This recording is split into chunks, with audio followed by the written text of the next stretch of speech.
After a year of working from home, the insidious issue of agency burnout is getting worse. Today, I'm going to reflect on some of the toughest parts of my career and why it can be so difficult to speak up when it feels like you're burning out. Because if you're going through something similar right now, I want you to know that you are not alone in this, even though that's exactly how you feel. Then I want to share a framework that I've used in the past for dealing with burnout and other big, hairy career issues. It's dead simple and based on advice that I've had over the years from really smart people, and also based on my own experience and what has worked for me. Now, it may not work for you, and I'm not going to stand here and say, I have all the answers, because I'm not some sort of internet business guru. But hopefully what works for me will help you get to a solution that works for you. Welcome to Media Imposter. My name's Jack and I'm here to help you make sense of advertising, creativity and careers. Now, the other day I was reading the advertising subreddit r/advertising when I came across this post, and it hit me pretty hard. A Reddit user by the name of GrizzlyDangles93 was asking the community for advice. They're a media buyer inside their first year and they were reaching a point of burnout. They were working 50-hour weeks with an unmanageable workload, and it felt as if they couldn't turn to anyone for support. So they were looking to pull the plug on their job. They were starting to wonder if agency life was even for them, and that's inside the first year. Now, I don't know where they work or what agency, or even if it was in the UK, but I know that I felt this way before, and I know that chances are you probably have too. In fact, there are loads of points during my career where I felt completely burnt out by the pressures of working in media and not really felt like I could turn to anyone. It can be incredibly isolating, and it's really easy for the self-doubt to start to creep in, and this can spiral into anxiety and even open the door to problems like depression. In your early career, it can be really hard to know how to deal with these issues and feelings when they arise. You feel like you just need to batten down the hatches and weather the storm. It's just something that you have to put up with. And if you turn around and start asking for help or saying that you're struggling, then people are going to just turn around and say, well, it sounds like you're not bloody well cut out for this then, are you? Which just isn't the case at all. Why do we feel this way? I'm going to go on a bit of a tangent here, but bear with me. 800 years ago in the Middle Ages, you had wandering preachers, friars, and holy men who would travel from town to town. They would wear hair shirts that would cover their skin in a horrible rash.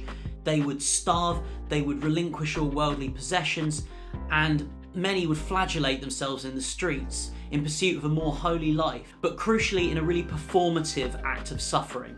It was all about showing people that they were suffering the most and that therefore they were the most holy. Fast forward back to the present day and we see something very similar across social media, but the act of performative suffering comes in the form of this. Yo, what's up guys? It's your boy Media Imposter here. I just wanted to tell you about my work day. This morning I got up at 3 a.m. and I did an hour of high intensity interval training before going downstairs and having my bowl of nutrient paste with crushed multivitamins.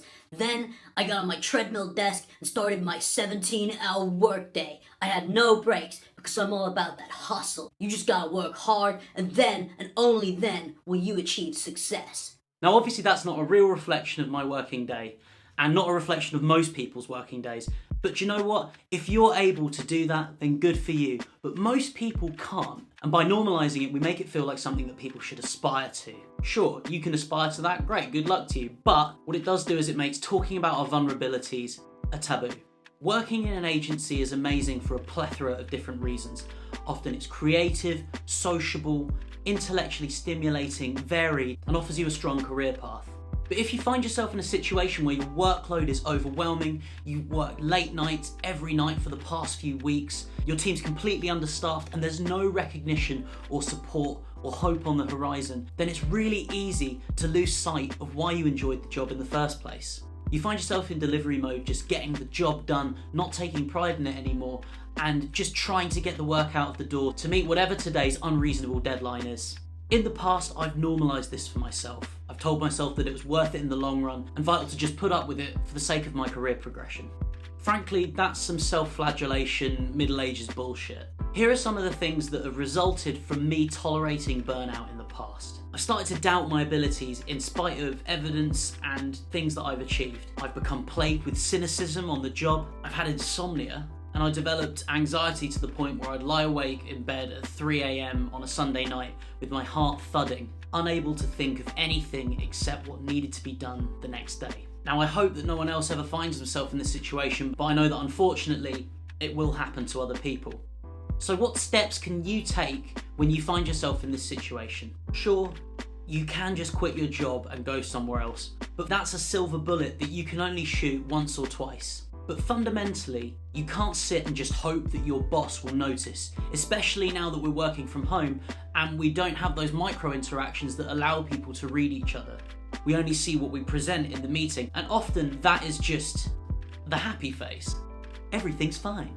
Everyone has a sack of their own problems that they're trying to deal with, so if you don't make the people who need to be aware of these problems aware of them, it can be very difficult to know that they've noticed them in the first place. Ultimately, if you make them aware, then they're obliged to act. I've had a few different mentors over the years who have guided me with these sorts of problems. And there are 5 steps that I follow when I encounter burnout or any other major career problem that's starting to affect me on a personal level. The first step is that I organise my thoughts. I take some time to sit down away from my phone, my laptop, and just sketch out on a piece of paper exactly what the problem is and try and work out what the root cause of these things are. Often when you're overwhelmed by these feelings, the feeling is so intense, but you don't actually really know specifically what it is. Make a list, bullet point out everything that could be possibly causing it, and then rank them by which ones you think are affecting you the most.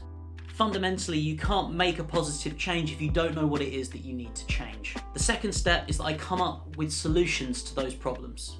I try to determine what I could change that would alleviate the situation before I bring it to anyone else's attention. Again, it's really important to be specific when working these out, and then I write them down because I'm going to need them later on. The third step is about identifying who can help. I saw a joke online about problems at work and how if you have malaria, you wouldn't go and speak to the mosquito in relation to speaking to your manager about a problem that you have.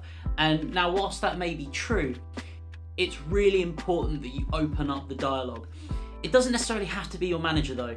You could also speak to someone who's more senior than you, whose opinion you respect, or even go to your team leader or above that to the head of department.